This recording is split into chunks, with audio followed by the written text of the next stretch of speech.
Welcome.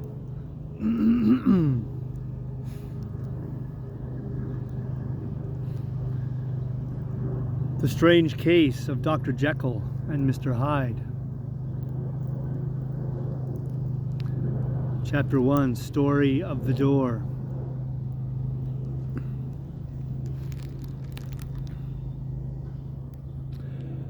Mr. Utterson, the lawyer, was a man of a rugged countenance that was never lighted by a smile, cold, scanty, and embarrassed in discourse, backward in sentiment, lean, long, dusty, dreary, and yet somehow lovable. At friendly meetings, and when the wine was to his taste, something eminently human beaconed from his eye, something indeed which never found its way into his talk, but which spoke not only in these silent symbols of the after-dinner face, but more often and loudly in the acts of his life. He was austere with himself, drank gin when he was alone, to mortify a taste of vintages.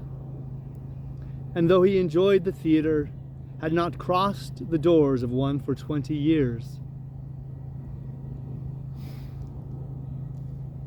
But he had an approved tolerance for others, sometimes wondering almost with envy at the high pressure of spirits involved in their misdeeds, and in any extremity inclined to help rather than reprove.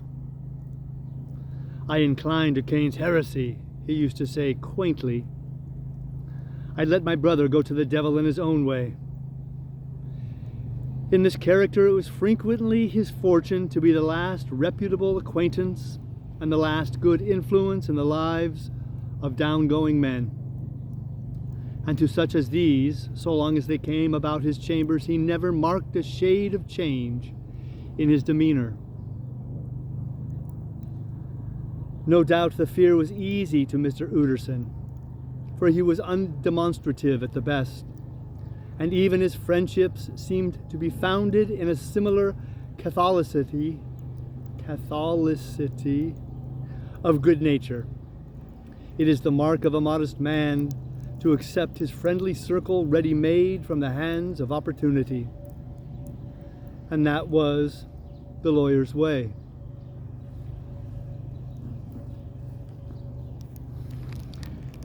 His friends were those of his own blood, or those whom he had known the longest. His affections, like ivy, were the growth of time.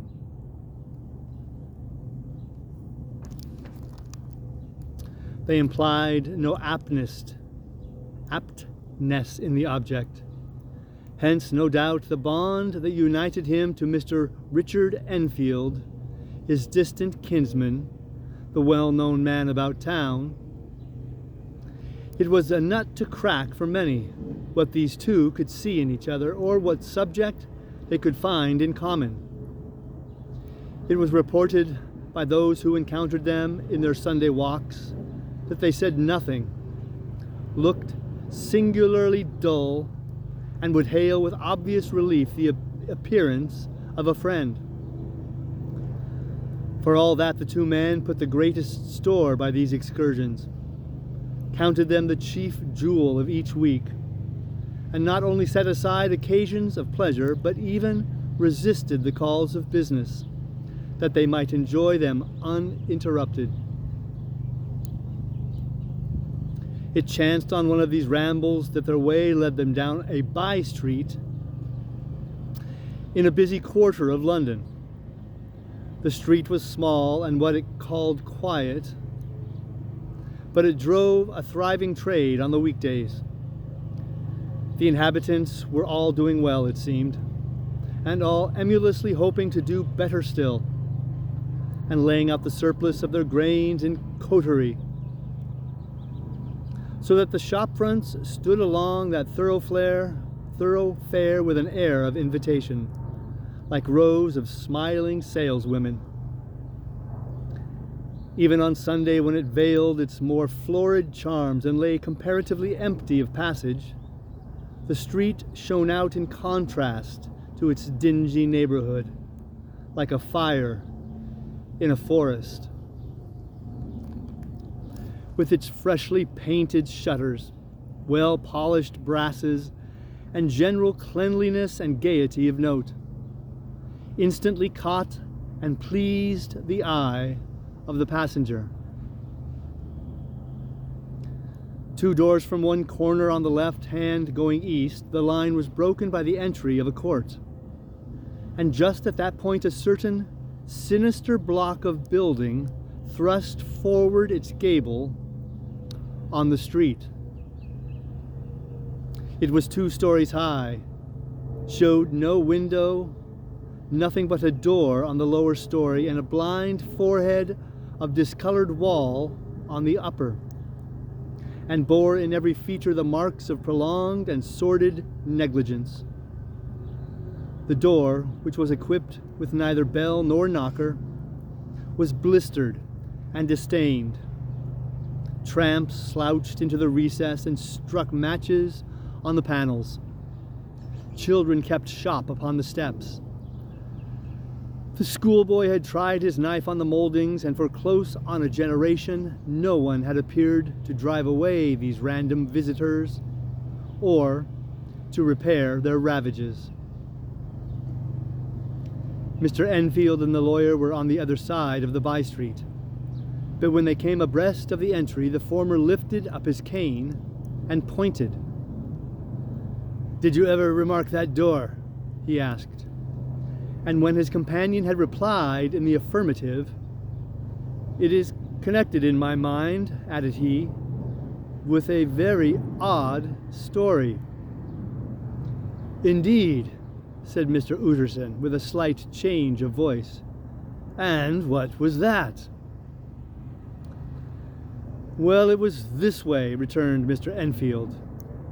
"I was coming home from some place at the end of the world about 3 o'clock of a black winter morning, and my way lay through a part of town where there was literally nothing to be seen but lamps. Street after street, and all the folks asleep. Street after street, all lighted up as if for a procession, and all as empty as a church. Till at last I got into that state of mind when a man listens and listens and begins to long for the sight of a policeman.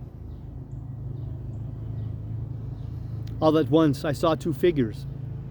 One, a little man who was stumping along eastward at a good walk, and the other, a girl of maybe 10 or 8, who was running as hard as she was able down a cross street. Well, sir, the 2 ran into one another naturally enough at the corner, and then came the horrible part of the thing. The man trampled calmly over the child's body and left her screaming on the ground. It sounds nothing to hear, but it was hellish to see. It wasn't like a man, it was like some damned juggernaut. I gave a view halloa, took to my heels, collared my gentleman, and brought him back to where there were already quite a group about, screaming the child. Quite a group about the screaming child. He was perfectly cool and made no resistance, but gave me one look so ugly that it brought out the sweat on me like running. The people who had turned out were the girl's own family. And pretty soon the doctor for whom she had been sent put in his appearance. Well, the child was not much the worse, more frightened according to the sawbones, and there you might have supposed would be an end to it. But there was one curious circumstance. I had taken a loathing to my gentleman at first sight. So had the child's family, which was only natural. But the doctor's case was what struck me. He was the usual cut and dry apothecary of no particular age and color, with a strong Edinburgh accent and about as emotional as a bagpipe. Well, sir, he was like the rest of us. Every time he looked at my prisoner, I saw that Sawbones turned sick and white with the desire to kill him. I knew what was in his mind, just as he knew what was in mine. And killing being out of the question, we did the next best thing. We told the man we could and would make such a scandal out of this as should make his name stink from one end of London to the other.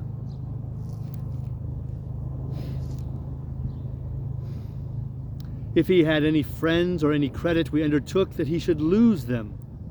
And all the time, as we were pitching it in red hot, we were keeping the women off him as best we could, for they were as wild as harpies. I never saw a circle of such hateful faces. And there was the man in the middle, with a kind of black, sneering coolness. Frightened, too, I could see that, but carrying it off, sir, really, like Satan.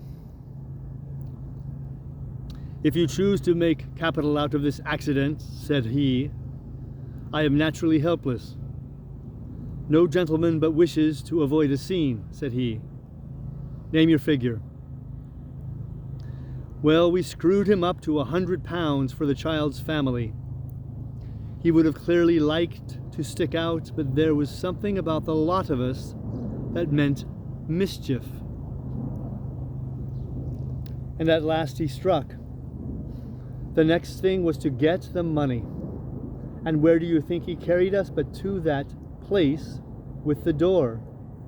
Whipped out a key, went in, and presently came back with the matter of £10 in gold and a check for the balance on Coots, drawn payable to bearer and signed with a name that I can't mention, though it's one of the points of my story, but it was a name at least very well known and often printed.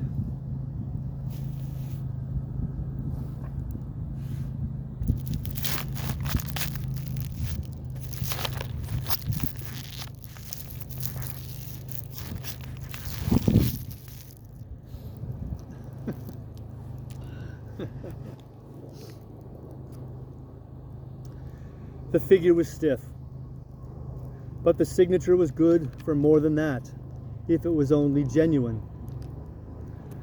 I took the liberty of pointing out to my gentleman that the whole business looked apocryphal, and that a man does not, in real life, walk into a cellar door at 4 a.m. and come out of it with another man's check for close upon £100. But he was quite easy and sneering. Set your mind at rest, says he. I will stay with you till the bank opens and cash the check myself. So we all set off, the doctor and the child's father and our friend and myself, and passed the rest of the night in my chambers. And next day, when we had breakfasted, went in a body to the bank. I gave in the check myself and said I had every reason to believe it was a forgery. Not a bit of it. The check was genuine. Tut, tut, said Mr. Utterson. I see you feel as I do, said Mr. Enfield. Yes, it's a bad story, for my man was a fellow that nobody could have to do with.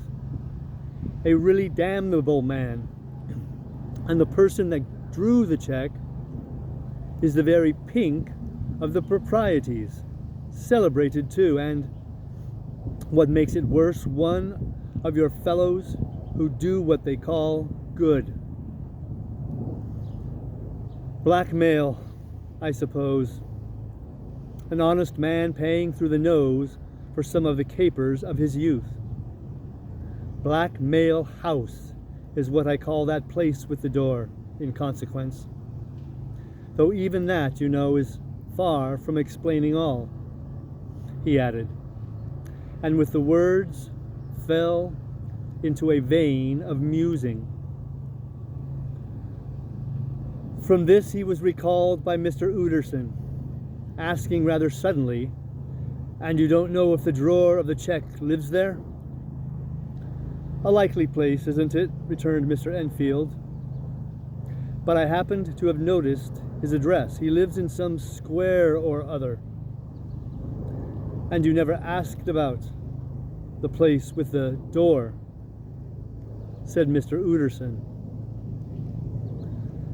No, sir, I had a delicacy, was the reply. I feel very strongly about putting questions. It partakes too much of the style of the day of judgment. You start a question, and it's like starting a stone. You sit quietly on the top of the hill, and away the stone goes, starting others, and presently some bland old bird, the last you would have thought of, is knocked on the head in his own back garden, and the family have to change their name. No, sir, I make it a rule of mine.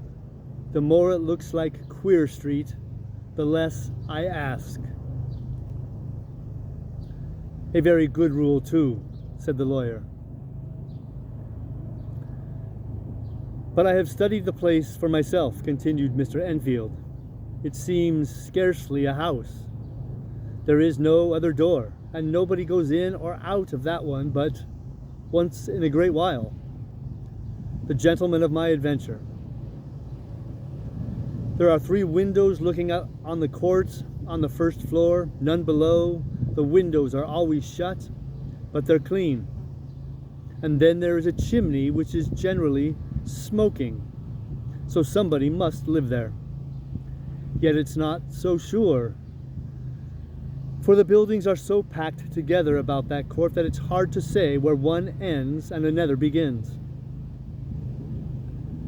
The pair walked on again for a while in silence, and then, Enfield, said Mr. Utterson, that's a good rule of yours. Yes, I think it is, returned Enfield. But for all that, continued the lawyer, there's one point I want to ask. I want to ask the name of that man who walked over the child. Well, said Mr. Enfield, I can't see what harm it would do. He was a man the name of Hyde. Said Mr. Utterson.